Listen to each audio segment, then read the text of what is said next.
Assalamualaikum warahmatullahi wabarakatuh. Selamat pagi semuanya. Perkenalkan, nama saya Ain Rahmi. Saya dari Prodi Pendidikan Biologi kelas A pagi. Baik, pada kesempatan kali ini saya akan mempresentasikan hasil jurnal yang saya dapat, yaitu yang berjudul Keanekaragaman Genetik Populasi Padi Merah yang nama lainnya Oryza sativa L. N2, hasil mutasi genotip G16 dengan iradiasi sinar gamma 200G dan 300G. Baik, jurnal ini akan membahas tentang epitasis resesif ganda atau dikendalikan oleh dua gen yang didominasikan secara lengkap.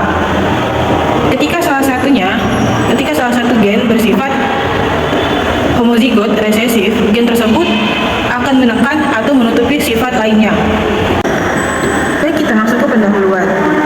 Nah, tanaman padi atau nama latinnya yaitu Oryza sativa L adalah tanaman budidaya yang krusial, sebab hampir keseluruhan penduduk Indonesia bergantungan pada ketersediaan beras. Nah, luas panen tanaman padi tersebut pada tahun 2019 sebesar 281.666 ha dan pada tahun 2020 sebesar 272.193 ha. Nah, ada juga produksi gabah kering pada tahun 2019 mencapai 1.402.182 ton dan produksi gabah kering pada tahun 2020 yaitu sebesar 1.309.795 ton. Berdasarkan data tersebut, penurunan produksi padi sejalan dengan semakin menyempitnya luas area tanam padi di setiap tahunnya.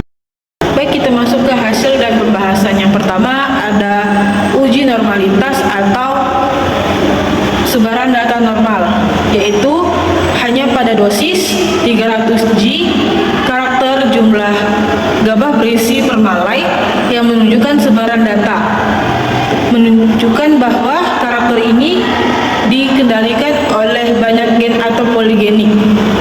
Baik, yang kedua yaitu epitasis resesif ganda, yaitu pada beberapa karakter seperti tinggi tanaman dan total anakan yang berproduktif pada kedua dosisnya, yaitu serta jumlah gabah berisi permalai pada dosisnya 300G.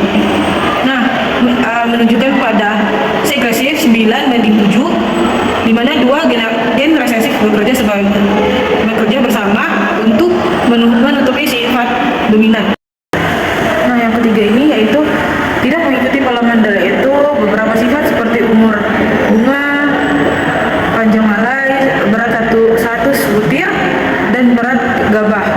Nah, hampa permalai tidak mengikuti pola Mendel atau yang mengidentifikasinya sifat-sifat tersebut dikendalikan oleh banyak gen. Baik, kita masuk ke kesimpulan ya. Nah, kesimpulan pada jurnal ini yaitu sebaran frekuensi pada iradiasi 300G hanya di karakter pada jumlah gabah yang berisi permalai yang dikendalikan oleh banyak gen. Sedangkan pada dosis iradiasi 300G sebaran data tidak terdistribusi normal. Normal. Kemudian pola segresi yang mengikuti istilah Mendel adalah sifat tinggi tanaman dan total anakan produktif pada dosis iradiasi 300G dan 200G. Nah, lanjut. Sedangkan pada sifat total anakan, jumlah gabah berisi permalai, jumlah gabah hampa permalai, dan berat gabah berisi perumpunan dengan dosis 300G dan bersifat resesif ganda atau dikendalikan oleh dua gen yang didominasikan secara lengkap.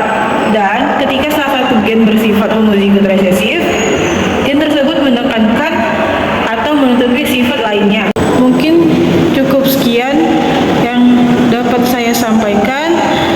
Bila merasa kekurangan dan kesalahan kata, saya meminta maaf sebesar-besarnya.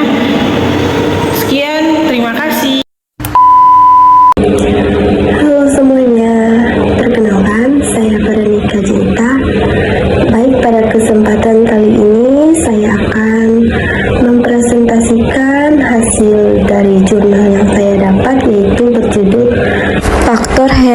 cerdas dalam mempengaruhi perkembangan inteligensi anak usia dini.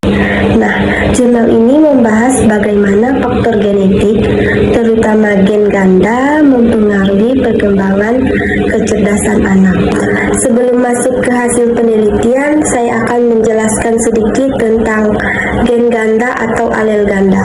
Nah, gen ganda adalah kondisi di mana satu gen memiliki lebih dari 2 variasi atau alel. Varian-varian ini bisa mempengaruhi sifat fisik maupun non-fisik, termasuk kecerdasan. Adapun hasil penelitian dalam jurnal yang saya bahas ini yaitu menunjukkan bahwa faktor hereditas atau genetik memainkan peran penting dalam perkembangan kecerdasan anak. Meskipun faktor lingkungan tetap penting, faktor genetik lebih dominan dalam mempengaruhi kecerdasan. Nah, sebagai contoh, anak kembar yang diasuh di lingkungan berbeda tetap menunjukkan tingkat kecerdasan yang mirip karena mewarisi kombinasi alel yang sama dari orang tua mereka. Ini membuktikan bahwa meskipun lingkungan penting, genetik khususnya dari gen ganda memiliki dampak yang signifikan. Dalam konteks kecerdasan manusia, gen ganda memungkinkan adanya variasi dalam kemampuan intelektual.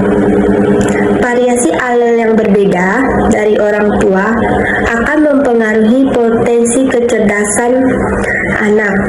Gen ganda ini memungkinkan setiap individu memiliki kombinasi alel yang unik yang bisa mempengaruhi kemampuan belajar, daya ingat, dan keterampilan kognitif lainnya.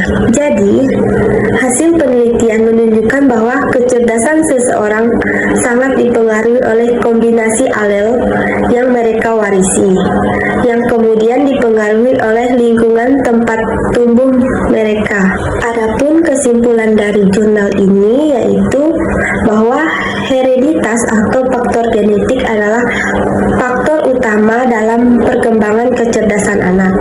Gen ganda memberikan variasi alel yang berperan besar dalam menentukan kecerdasan seseorang. Meski faktor lingkungan juga penting, kecerdasan seseorang sebagian besar dipengaruhi oleh kombinasi alel yang diwariskan oleh orang tua.